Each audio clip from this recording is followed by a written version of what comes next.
Hello everyone. Now you will hear a brief summary of the movie Blue Machine. Enjoy watching. Oster's mother is an English literature teacher and Meg Denning is one of his favorite students. In class, the girl read a poem she wrote herself and Oster stated that she is capable of more. Meg has a complicated relationship with her younger sister. She constantly has to look after Lily while their mom is away at work all day. She divorced their father. You gave birth to her, so you take care of her.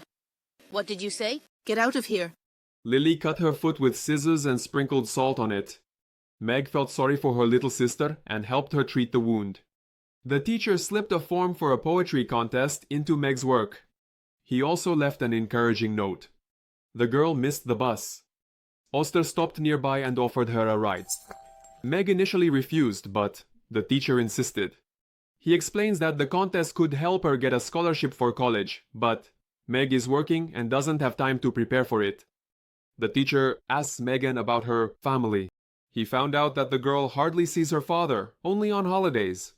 After dropping the schoolgirl off, Oster said he would help her prepare for the poetry contest. Lily misses her father very much.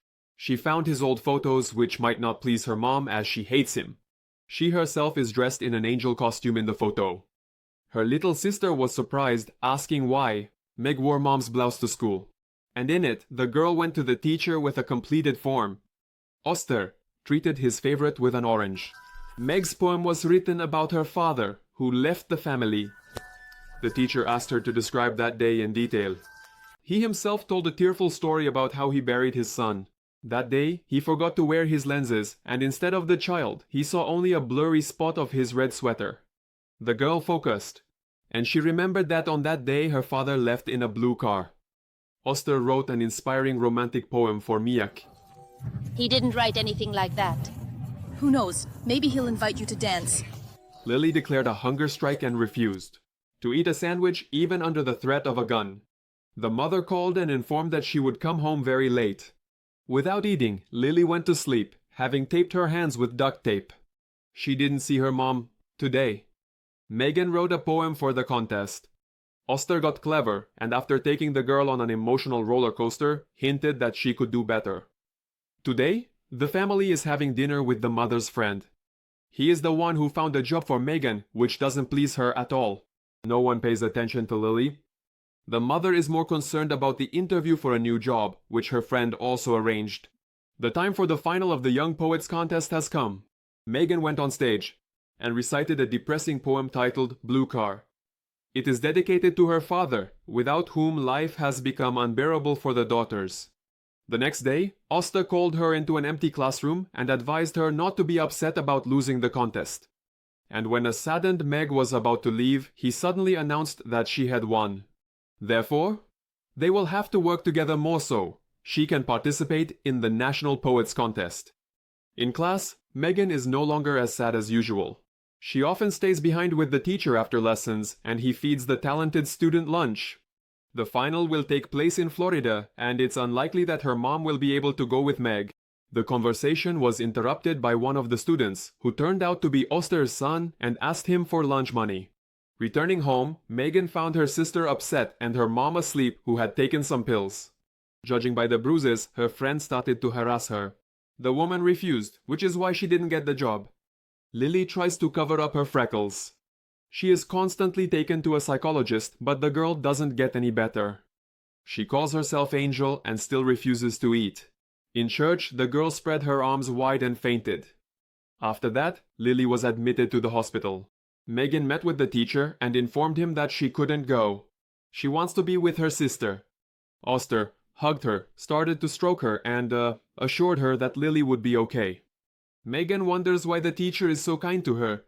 Her mother confronted Meg because she took time off work and lied to her boss, saying her father would drive her home. The girl hides who actually drove her. In reality, she spent a whole 2 hours with the teacher. And if I find out who your friend is, I will tell his parents what a scoundrel of a son they have. Meg wanted to withdraw money from her account for a trip to Florida. But without her mother's signature, it's impossible to do so. Oster left a tasty little gift on her backpack, a candy shaped like a car. Georgia's friend is also going to Florida with her family and offered Meg to stay with them. Then, she would only need to pay for the bus ticket. The girl visited Lily, brought her a toy and some chocolate. There's real trouble with her little sister. Someone supposedly comes to her at night and takes away her wings. Wings. They won't grow because there's invisible food in the tube. Megan promises Lily that she will take her with her to Florida. However, the mother was informed that they plan to transfer the younger daughter to a psychiatric ward. Megan can't withdraw her earned money, so she asked her boss to pay her next salary in cash.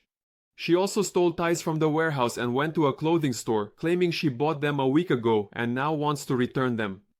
But she didn't have a receipt, and the manager said it wasn't their merchandise. In the middle of the night, the mother received a call from the hospital. Lily wanted to fly and the window in the ward was open. Her daughter is no more. The father was also present at the funeral. Even today, he and the mother started arguing. Megan hung Lily's toy around her neck and found her. A photo, where the girl had erased her own face. At school, Megan got distracted watching the teacher practice with the boys in the yard. At work, the boss immediately announced that the thief was fired. She will not receive her salary, and after that, he expelled the schoolgirl from the store. At home, the mother searches Meg's room to find the stolen ties. The daughter had already been suffering from kleptomania. Megan threatens to move in with her father, but does he even need her? In a year, he visited his daughters only 3 times and is not even able to pay alimony. Only $60 a week, and because of this, the mother works 12-hour shifts. She also attends courses, while Megan embarrasses her in front of friends and steals from the store. Ungrateful brat. Meg tried to take her sister's things, which the mother wanted to put away in the closet, and suddenly got slapped. After that, the schoolgirl threw her clothes into a bag and left home, leaving her key behind. She decided to find comfort with Mr. Oster, her teacher. He hugged the student and the girl lightly kissed him on the neck. Oster said that Megan was beautiful, and he stepped away from her. Georgia's parents allowed the girl to stay with them. Her older brother Pat also lives in the house. He has already served time for stealing credit cards. He admitted that he regrets upsetting his mom and dad, and now he wants to make amends. Megan is familiar with this, as she has also stolen things a few times. She wanted to buy a bus ticket to get to Florida. Pat said that he would rather drive her in his car than have her sit for 14 hours next to some fat creep. In return, the criminal asked her to steal a few bags of pills from the pharmacy that were prescribed for patients. In the bags, Pat found Vicodin, Noxycantin, Viagra, and a bunch of other pills that could be sold for good money. Now they have the money to get to the ocean shore. Today, Oster is conducting the last lesson, then it's summer vacation. The teacher is disheartened. He seems to feel uncomfortable being around Meg after what happened. But then the man asked the student to come over to him and stuck a star on her forehead. How I wish I could show you what I feel. Before bed, Meg gave Pat one of the stolen ties, and he informed her that they would set off on the trip at dawn. But in the morning, no one woke Meg, Pat. The house was already gone, and the police were making a list of everything he had stolen from his parents. Jewelry, collectible coins, a car, and even the family silver. The family is not going to Florida anymore, and the girl has no idea how she will get to the contest. Her own wallet is empty. As is known, a bad example is contagious. And so Meg, having sneaked into her house, got to her mother's jewelry. At the pawn shop, for the wedding ring, a jacket, and a bike, they were ready to offer her only $75. And Meg agreed. Finally, she is taking a bus to Florida. At a cafe by the parking lot, the girl finished someone's leftover lunch. That's how the schoolgirl reached the ocean shore. A room at the hotel, where the poetry contest will take place, costs $190 per night. So Meg was forced to spend the night right on the beach. In the morning, she saw her teacher, Mr. Oster, who was vacationing with his wife and son. Megan approached to say hello. The teacher wanted her to join them. Delia suggested the girl change clothes and buy drinks for everyone. The woman, sweet at first glance, for some reason began to mock Megan and her husband. Irina, Meg would like to keep you company, dear. After a while, Oster offered to escort the girl. Delia suddenly started crying, as if she knew something about her husband. Yes, and in general, she is not very happy with him. The woman told Meg that she was sweet and wished her luck in the contest.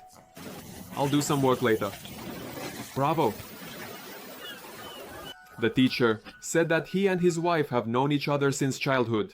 Then he suggested Meg put on his sweater and took her by the hand. The schoolgirl gave Oster one of the stolen ties, and he went ahead and kissed her on the lips. The man asked if she minded, and then repeated it. Then, Oster led the student into a hotel room. The girl is embarrassed, but understands what he expects from her. The teacher finally stopped pretending. He took off Meg's clothes and invited her to lie on the bed. The poet quickly turned into Mr. Sleaze. Meg was upset when she realized that Oster's goal from the start was to get her into bed. There was a rumor that the book the teacher carried with him was his novel, with which he won a bunch of awards. But almost all the pages in it turned out to be blank, and the romantic poem he dedicated to Megan was actually written by a famous poet back in the early 20th century. Meg put a stud on him and grabbed her head. Having gotten what he wanted, the manipulative pervert put on his pants and offered to escort the girl. "What is your book about?" Meg asked the teacher. "It's about how an old man fell in love with a young girl. They slept together and the old man was reborn." After that, the teacher stood up and left the room. In the cafe, the waitress treated the young guest to dinner. Right at the table, Meg fell asleep. In the morning, she appeared at the poetry contest. On the chair, the girl once again found a chocolate in the shape of a car. Oster was one of the jury members. Instead of the prepared poem, Meg took a napkin on which she had scribbled lines that night. This poem, she dedicated it to the teacher, Mr. Oster. She called him a liar and a monster who breaks girls' hearts. Her father had left her. Now she wants him to leave too, taking his star with him. After finishing, Meg immediately left the contest. Everyone felt uneasy. The girl threw the napkin into the ocean and went home. She immediately called her father and asked him to pick her up. In the evening, her mother returned from work and they asked each other for forgiveness. Meg tried to find a replacement for her father in Mr. Oster, and the scoundrel, knowing this, took advantage of the naive girl. The mother gave Meg all the old photographs and left her alone. In the morning, her father arrived and took his daughter, so that she could start a new life. Finally, she also left in the blue car she wrote